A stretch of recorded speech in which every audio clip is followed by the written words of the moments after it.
भारत सिर्फ चावल, पेट्रोल और टेक्सटाइल ही एक्सपोर्ट नहीं कर रहा है, बल्कि उसका टैलेंट और भविष्य को भी एक्सपोर्ट कर रहा है। भारत के 22% लोग क्यों छोड़ रहे हैं देश? Many students are getting ready to go to foreign universities. तो ऐसा क्यों हो रहा है कि अमीर लोग जो है भारत में नहीं रहना चाहते हैं? पिछले कुछ सालों में लोगों में एक अलग जुनून सवार हुआ है। वो लोग विदेशों की तरफ भाग रहे हैं।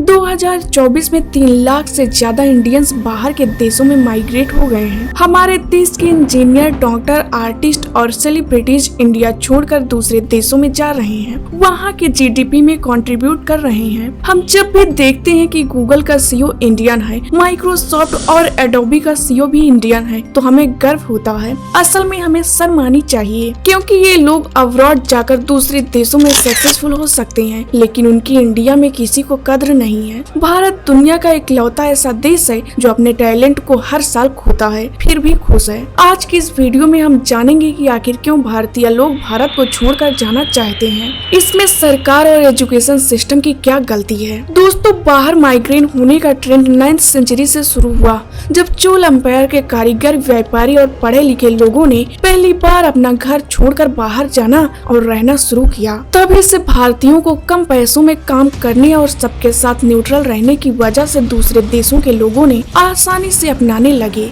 मगर आज के समय में ऐसा क्यों, आइए समझते हैं। Education problem. दोस्तों, हर एक मिनट में एक इंडियन स्टूडेंट इंडिया को छोड़कर बाहर के देशों में पढ़ने जाता है, और ये सारी फॉरेन यूनिवर्सिटी हमसे ढेरों सारे फीस लेती हैं। याद करिए, जब रसिया यूक्रेन वार शुरू हुआ था तो यूक्रेन में इंडियन स्टूडेंट अटक गए थे। इनमें से कई मेडिकल स्टूडेंट थे, जिन्हें देखकर लोगों ने सोचा कि इंडिया के फ्यूचर डॉक्टर यूक्रेन में क्यों पढ़ रहे हैं। तो मुझे एक फैक्ट पता चला कि यूक्रेन में मेडिकल एजुकेशन इंडिया से सस्ता है। अगर आपको भारत के किसी प्राइवेट कॉलेज में MBBS करना है तो आपको 30 से 70 लाख तक फीस देनी पड़ती है। यही एजुकेशन अगर आपको यूक्रेन से करना होगा तो मात्र 30 से 40 लाख में ही हो जाएगा। ऐसा इसलिए क्योंकि डिमांड ही इतना ज्यादा है। हर साल 1,37,000 सीट्स के लिए 20 लाख से ज्यादा लोग नीट देते हैं। हमें डॉक्टर की सख्त जरूरत है, स्पेशली रूरल एरिया में, क्योंकि भारत के 74% डॉक्टर अर्बन एरिया में ही फोकस करते हैं। ये सच्चाई है, लेकिन फिर भी एजुकेशन की कॉस्ट बहुत ज्यादा होने की वजह से इंडिया टैलेंट इंडिया छोड़कर जा रहे हैं। भारत दुनिया का largest source of legal immigration है, जहां 25 लाख लोग हर साल किसी न किसी दूसरे देश इमिग्रेट करते हैं। जब हमारे टैलेंटेड स्टूडेंट हमारा देश छोड़कर कहीं और सेटल होते हैं तो हमें 35 से 50 बिलियन डॉलर पर ईयर का नुकसान होता है। इस कॉस्ट के बेस पर एजुकेशन हमारी सबसे बड़ी प्रायोरिटी होनी चाहिए, लेकिन सच उल्टा है। दोस्तों, हमारा एजुकेशन सिस्टम ऐसा है कि आज कॉमन मैन को ब्लेम करके कोई फायदा नहीं है, क्योंकि हमारे बड़े बड़े मिनिस्टर के बच्चे भी विदेशों में जाकर पढ़ते हैं। अगर हमारे देश में एजुकेशन सिस्टम को सुधारना है तो हर MLA, हर MP को कहो कि तुम्हारा बेटा तुम्हारी ही कौन सी यूनिवर्सिटी के स्कूल कॉलेज में पढ़ेगा। ये कंपलसरी कर दिया जाए तो देखो कैसे एजुकेशन का हाल रातों रात इम्प्रूव होता है। इतना ही नहीं दोस्तों, प्रियंका चोपड़ा, प्रीति जिंटा और सैलानी जटाली जैसे कई बड़े फिल्मी सितारे इंडिया में नहीं बल्कि बाहर की कंट्रीज में रहते हैं। फ्यूचर में विराट कोहली और अनुष्का शर्मा भी लंदन में सेटल होना चाहते हैं, और उसका रीजन ये बताया जाता है कि वो दोनों अपनी सक्सेस एंजॉय नहीं कर पा रहे हैं, क्योंकि उन्हें पब्लिक में रहना बिल्कुल पसंद नहीं है। लेकिन नॉर्मल लोगों का क्या? ट्रेडिशनल सेफ हेवंस जैसे लंदन, ऑस्ट्रेलिया और आयरलैंड दिन में दिन इंडियंस माइग्रेंट के लिए अनसेफ होते जा रहे हैं, क्योंकि हाल ही में आयरलैंड में एक 6 साल की बच्ची के ऊपर हमला हुआ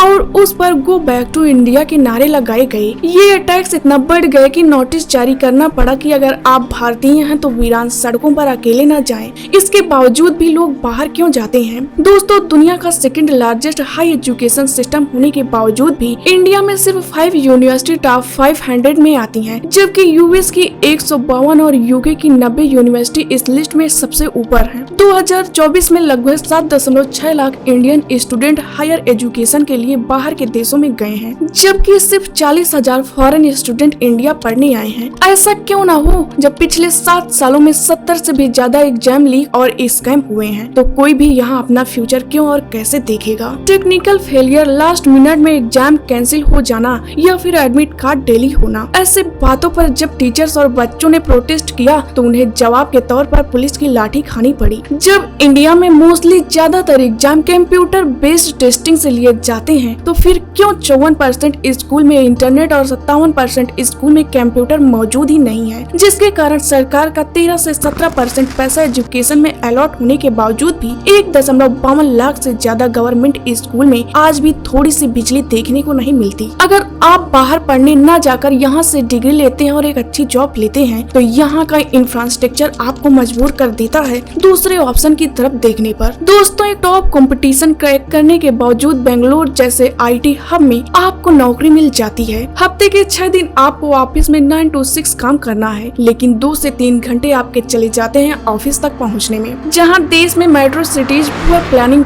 के कारण पानी में डूबे रहते हैं और देश की राजधानी की सड़कों पर गड्ढे बहुत ज्यादा कॉमन हैं। आप खुद सोचिए, जहां बेसिक चीजें भी स्ट्रगल बन जाती हैं, तो कोई क्यों यहाँ बेटर लिविंग कंडीशन के लिए यहाँ रहना पसंद करेगा। इसके साथ ही इंडिया में आज भी मेजोरिटी पॉपुलेशन बहुत ही गरीब है और ये बात पॉलिटिक्स पार्टी अच्छे से जानती है। इंडिया में पॉलिटिक्स का खेल तो आप सभी जानते हैं। इलेक्शन आते ही सब कुछ फ्री में बांटना चालू कर देते हैं, जैसे कि आसमान से पैसों की बारिश हो रही हो। और भारत में फ्री की चीजें लेना सभी को पसंद होता है, लेकिन ये जो पैसे बांटे जा रहे हैं ये हमारे और आप लोगों के पैसे ही होते हैं। 365 दिन काम करके अपना टैक्स जमा करते हैं, लेकिन प्रॉब्लम यहाँ पर ये आती है कि जब भी लोगों को अपने जरूरत का सामान फ्री में मिलना चालू हो जाता है तो वो दूसरी चीजों पर परचेज पावर बढ़ा देते हैं, जिसमें उस सामान की डिमांड बढ़ जाती है और जैसे ही डिमांड बढ़ेगी उसके साथ ही उसका प्राइस भी बढ़ने लगेगा, जिस कारण से स्टेट और पूरे देश में हाई इन्फ्लुएंस बढ़ जाता है। मतलब पहले तो हमारे ही पैसों में फ्री चीजें बांटी जाती हैं, फिर उसके बदले हमें मिलता क्या है 5.48% रिटेल इन्फ्लेशन। नवंबर 2024 इकोनॉमी की एक रिपोर्ट के अनुसार दिवाली और नवरात्रि के टाइम में टोटल 60,90,000 गाड़ियाँ डीलरशिप स्टोर में अनसोल्ड पड़ी हुई हैं। इसके पीछे 2 कारण है, एक तो गाड़ियों के बढ़ते दाम, दूसरा इनसेम टैक्स। देखिए, इंडिया में 2 से 3% जनसंख्या ही ऐसी है जो टैक्स पे करती है। सोचिए, 140 करोड़ की आबादी में सिर्फ 2 से 3 करोड़ लोग ही हैं जो सरकार का पूरा खर्चा उठाते हैं, और जो बाकी के बचे हुए लोग हैं वो टैक्स लैब में पढ़ते ही नहीं, क्योंकि या तो उनकी इनकम इतनी ज्यादा नहीं है या फिर वो खेती बाड़ी करते हैं। और भारत में एग्रीकल्चर में कोई भी टैक्स नहीं देना पड़ता और अमीर लोग इसी चीज को सोचकर अपना पैसा बचा लेते हैं। इस आरके की बेटी सुहाना खान से लेकर अमिताभ बच्चन और बड़े नेताओं तक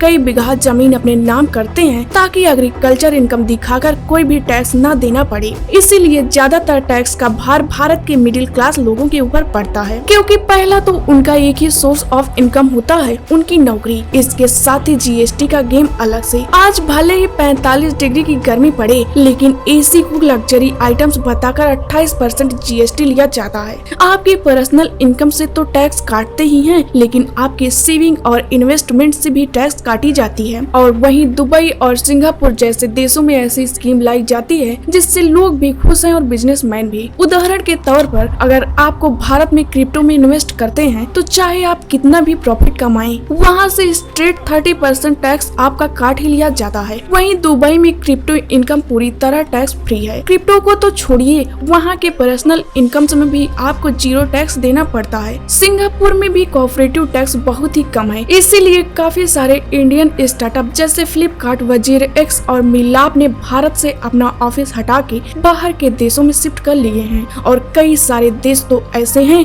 जो करोड़पति लोगों को गोल्डन वीजा ऑफर करते हैं। आप खुद सोचिए, जब ऐसा ऑफर अमीरों को मिलेगा तो लोग वहाँ क्यों नहीं जाएंगे। ये सब अमीर लोग तो बाहर चले जा रहे हैं, बचते हैं हमारे जैसे मिडिल क्लास लोग, जो कि यहाँ पर 30 से 40% टैक्स दे रहे हैं, जिसके बदले में हमें मिलता क्या है, गवर्नमेंट स्कूल जहाँ पर कोई भी अपने बच्चों को पढ़ाना ही नहीं चाहता। फिर गवर्नमेंट हॉस्पिटल की बात करें, जो अच्छे हॉस्पिटल है वहाँ पर सालों की वेटिंग होती है, और जो बेकार सरकारी हॉस्पिटल है वहाँ पर तो आपका मरना ही पक्का है। इसके बाद पीने के लिए पानी नहीं है, सांस लेने के लिए हवा नहीं है। इसके अलावा रोड टैक्स और टोल टैक्स देने के बावजूद एक अच्छे सड़क पर गाड़ी नहीं चला सकते, इतनी खराब रोड आपको मिलेंगी। दोस्तों, भारत में एक समय पर सक्सेस का मतलब था सरकारी नौकरी, लेकिन आज सक्सेस का मतलब है इंडिया छोड़ना। तो दोस्तों, आखिर अमीर लोग भारत क्यों क्यों छोड़ रहे हैं, उसकी हकीकत यही है कि अगर आप किसी कंपनी के CEO हैं, आपकी 7 करोड़ की सैलरी है, तो उसमें से आपको 3 करोड़ टैक्स ही देना पड़ता है। इतना ज्यादा हाई टैक्स हमारे देश में है, जिसके बाद सर्विस कैसे मिलेगी ये तो मैं आपको बता ही चुकी हूँ। वहीं अगर एक बिजनेसमैन है, वो 20 करोड़ भी कमा रहा है और झोल करके अपना प्रॉफिट कम कर सकता है। इसके साथ ही अगर आप किसी भी तरह अपनी इनकम को एग्रीकल्चर इनकम दिखा देते हो, तो चाहे आप साल के 50 करोड़ ही क्यों ना कमाओ, आपको 0 रुपए टैक्स देना पड़ता है। इसके बाद अगर आपकी एक पॉलिटिक्स पार्टी है, फिर चाहे वो पार्टी 6000 करोड़ का रेवेन्यू करे, उसे 0 टैक्स देना पड़ता है। इसके अलावा अगर आप IPL से रिलेटेड बिजनेस करते हैं, आपकी 13,000 करोड़ से भी ज्यादा का इनकम हो, लेकिन आपको 0 टैक्स ही देना पड़ता है। मतलब पूरा का पूरा टैक्स सिर्फ उन लोगों को देना पड़ता है जो व्हाइट में इनकम कर रहे हैं, पर जितने भी लोग ब्लैक से कमा रहे हैं उन पर कोई भी टैक्स नहीं है, ना ही कोई स्ट्रिक्ट लॉ है। इसीलिए जितने भी लोग व्हाइट में पैसे कमा रहे हैं वो सारे इंडिया छोड़कर जा रहे हैं, और जितने भी लोग ब्लैक से पैसा कमा रहे हैं वो अभी भी इंडिया में हैं, ताकि ज्यादा से ज्यादा पैसे यहाँ से कमा पाएं। और इसमें तो कोई भी सीक्रेट नहीं है कि जब भी कोई करोड़पति दूसरे देशों में जाता है तो उस देश को बहुत ज्यादा बेनिफिट मिलता है, क्योंकि जब कोई करोड़पति आदमी दुबई जाएगा तो वहाँ पर खर्चा भी करेगा। इसके बाद अगर कोई वहाँ रहेगा तो कोई बिजनेस या सोर्स ऑफ इनकम करेगा, जिससे वहाँ के लोकल को भी पैसा मिलेगा और उस देश की इकोनॉमी भी बेहतर होगी, पर नुकसान सिर्फ और सिर्फ हमारा होगा। ऐसे और इन्फॉर्मेटिव वीडियो देखने के लिए वीडियो को लाइक करके चैनल को सब्सक्राइब करें।